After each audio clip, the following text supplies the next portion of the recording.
Good evening. Welcome to South Asia Newsline. I'm Yeshi Johnson. Here are the top stories we are tracking for you on Monday, the 8th of February. India's Prime Minister Modi urges farmers to give chance to agriculture reforms, assures MSP to stay. Police beat and charge vendors protesting anti-encroachment drive in Pakistan-administered Kashmir. And American troops will not leave Afghanistan in May, says US Senator Graham.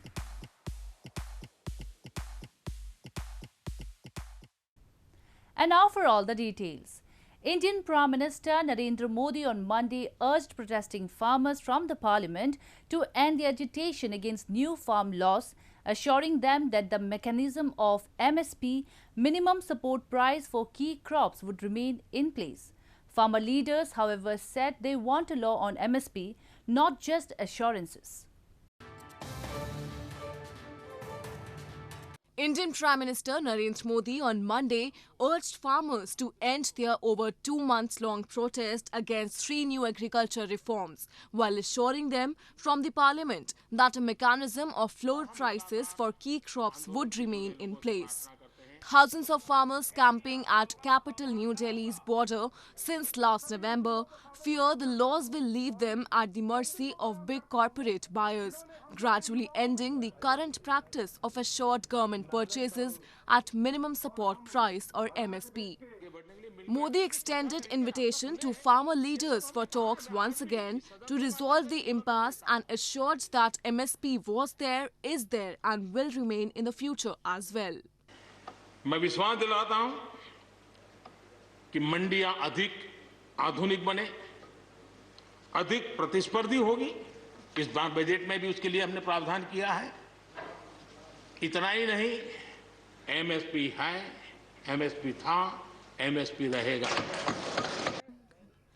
Meanwhile, prominent farmer leader Rakesh Tikait termed Prime Minister Modi's statement an attempt to confuse.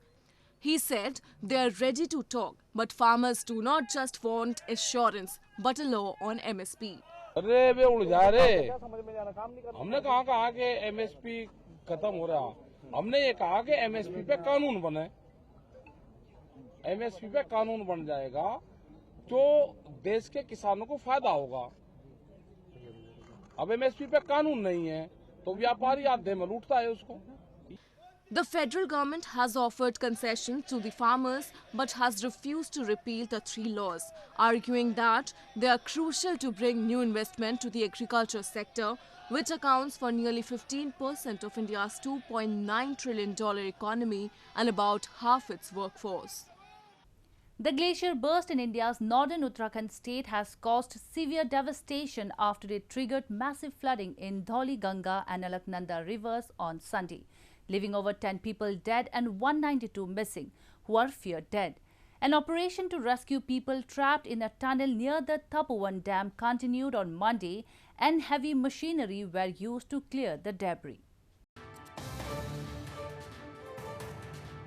Rescuers were looking for at least 192 people missing in the Indian Himalayas in northern Uttarakhand state on Monday, including some trapped in a tunnel after a part of a glacier broke away, sending a torrent of water, rock and dust down a mountain valley, according to local officials. Sunday's violent surge below Nanda Devi, India's second highest peak, swept away a small hydroelectric project called Rishi Ganga and damaged a bigger one further downstream the Dhauli Ganga river, being built by state firm NTPC.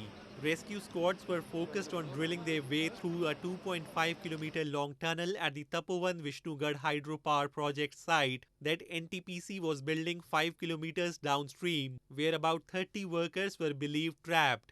अभी ये वाला जो बड़ा वाला tunnel है इसको अब 70-80 metre खोला गया है। बहुत ज़्यादा कल मलबा अंदर आ गई थी तो पूरा ब्लॉकेड हो गई है, तो उसी को दोनों जो जेसीबी है वो अंदर जाके निकाल रहे हैं। और करीब 180 मीटर का टनल है और एक आउटलेट टनल है जहां से जो 30 से 40 वर्कर्स हैं फंसे हुए हैं कल से, तो उनको निकालने का प्रयास है। It was not immediately clear what had set off the avalanche at this time of the year, with freezing temperatures and no rain. The search for renowned Pakistani mountaineer Muhammad Ali Satpara and his two fellow climbers entered the third day on Monday as harsh weather continued to hamper search and rescue efforts. The climbers had gone missing as they were getting close to the summit of K2 on Friday. At that time, they were crossing the treacherous bottleneck. An aerial search to find three experienced climbers, renowned Pakistani climber Muhammad Ali Satpara, John Snorri from Iceland, and Jean Pablo Moore from Chile, who lost contact with base camp during a winter ascent of K2, the world's second highest mountain, resumed on Monday morning. The climbers had gone missing as they were getting close to the summit of K2 on Friday. The team lost contact with base camp late on Friday. Sajid Ali Satpara, son of missing Pakistani climbers, said on Sunday that the chances of finding his father alive are next to none. मेरे ख्याल में operation अगर body की searching के लिए operation हो तो ठीक है, बाकी उनके जो बचने के जो चांसेस है, अगर 8000 पे विंटर में बंदा 2-3 दिन से बट है तो जिंदा बचने की चांसेस ना होने के बराबर है. Sajid suggested that the three climbers were probably involved in an accident while descending from the K2 bottleneck, considered the most dangerous route of the entire expedition and sometimes referred to as Killer Mountain. Last month, a team of 10 Nepali climbers became the first ever to climb to its summit in winter. Moving on, scores of street vendors were mercilessly beaten as they protested against what they called forcible eviction in the name of anti-garbage and anti-encroachment drive in Pakistan-administered Kashmir recently. They expressed anger and dismay over the harassment by the authorities in the illegally occupied region at the behest of Islamabad. Protesting against what they termed harassment of street vendors and their forcible eviction, scores of street vendors held a protest as authorities were holding an anti-garbage and anti-encroachment drive in Muzaffarabad city of Pakistan-administered Kashmir recently. Local municipality officials at the site said illegal encroachments on footpaths and streets had been obstructing the flow of traffic. The protesters described the move as inhumane and expressed dismay over demolition of their sources of earning, as their vegetable and fruit items were also picked up using a crane and burnt along with piles of garbage.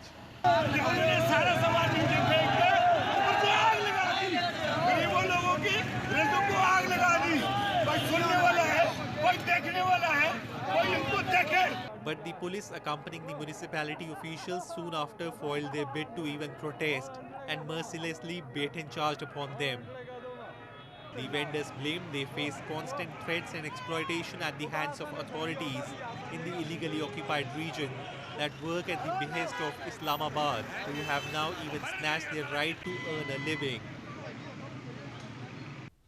In news from Afghanistan, Republican U.S. Senator Lindsey Graham has said that the American troops will not leave Afghanistan in May, supporting the Biden administration's stance on Afghanistan and its bid to review the U.S.-Taliban agreement.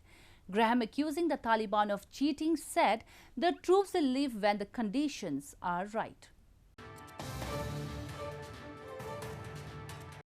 Republican U.S. Senator Lindsey Graham, in an interview with CBS, has said that the American troops will not leave Afghanistan in May, supporting the Biden administration's stance on Afghanistan and its bid to review the U.S.-Taliban agreement. In response to a question that will the U.S. troops leave Afghanistan post-May, Graham said he thinks the troops are not going to leave in May. Accusing Taliban of cheating, he said the troops will leave when the conditions are right. This comes as NATO Secretary General Jens Stoltenberg last week expressed concern over terror attacks against individuals, journalists and others in Afghanistan. He said NATO and its allies are finding it difficult to decide on the war-torn country right now. According to the US-Taliban agreement signed in February last year, the troops were to leave Afghanistan by May 2021 in exchange of peace guarantees. However, Washington has accused the militant group of increasing targeted killings in Afghanistan. More on news from Afghanistan. India on Sunday handed over 500,000 doses of COVID-19 vaccines to Afghan officials as its gift to the people of the war-torn nation, as part of a program by New Delhi to distribute the vaccine to its neighbours. The India-made vaccine is the first to reach Afghanistan as the country battles the pandemic. Afghanistan received 500,000 doses of AstraZeneca's COVID-19 vaccine from India on Sunday, the first to arrive in the country, which is still waiting for emergency approval from the World Health Organization before it can use them. Ghulam Dastagir Nazari, head of the immunization program at the Health Ministry, said the doses would be stored in Kabul until the emergency authorization was received, which it hoped would happen in a week. Wahid Majroh, the Afghan acting Minister of Health, said that they are trying to provide vaccines for the 60% of Afghan population and it will be done gradually. Afghanistan has so far witnessed 55,359 COVID-19 cases, leading to 2,413 deaths. Based on the National Vaccine Deployment Plan, we will be trying to cover 60% of our population. It will be done gradually, and we're working with different partners, including USAID, the World Bank, Islamic Development Bank, Asian Development Bank, the European Union, and our neighboring countries like India, China, to ensure that our people are provided with the required number of vaccines. Good times and bad, India and Afghanistan have stayed together, and we call it as a vaccine Maitri, which is, friendship through vaccination. India is one of the world's biggest drug makers, and an increasing number of countries have already approached it for procuring the coronavirus vaccines. India has authorized 2 vaccines for emergency use at home, Covishield and Covaxin. Moving on to news from Sri Lanka.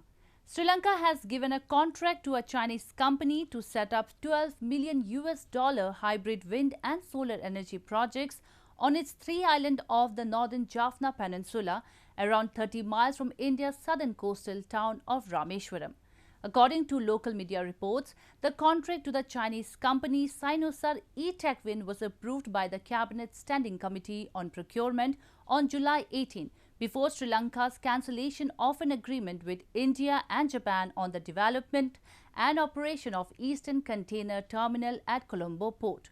This has provoked a strong protest from India, as such a move would raise security concerns for the neighbouring country. The islands concerned are the Delft Island, Analathivu and Nanathivu, separated by the Park Strait from India, which are in close proximity to India's coast. After winning the global pageant for Mrs. Queen of India 2020, Aruna Patil wants to encourage all the married women like her to follow their dreams. Patil, who has set an example for many in India, has said the life of married women does not end after marriage and they can still showcase their talents at various platforms. The newly crowned global pageant Mrs. Queen of India 2020, Aruna Patil, has said that the life of married women does not end after marriage and they can still showcase their talents at various platforms. Over 30 married women from across India participated in the global pageant Mrs. Queen of India 2020, organized by Delhi-based Edward Global Media and Creation Media Organization. Aruna Patil was crowned the winner of the pageant, while Monica Singh and Mansimran Sahani were first and second runner-ups respectively. I just want to say that life is not over after marriage. There are so many opportunities and so many platforms like this where you can showcase your talents and be good at what you are. That's the message I want to give to all the women, all the misses of our Indias. Organizers said such beauty contests can also inspire married women of diverse backgrounds and cultures to come together nationally and internationally to showcase their strength, beauty and hidden potential. Well, that's all we have for you from South Asia this evening. Now our viewers can watch the show on SouthAsiaNewsline.com. You can also visit us on Facebook.com/AsAsiaNewsline and follow us on Twitter @AsAsiaNewsline. That's all in tonight's edition. We will see you same time tomorrow. Good night.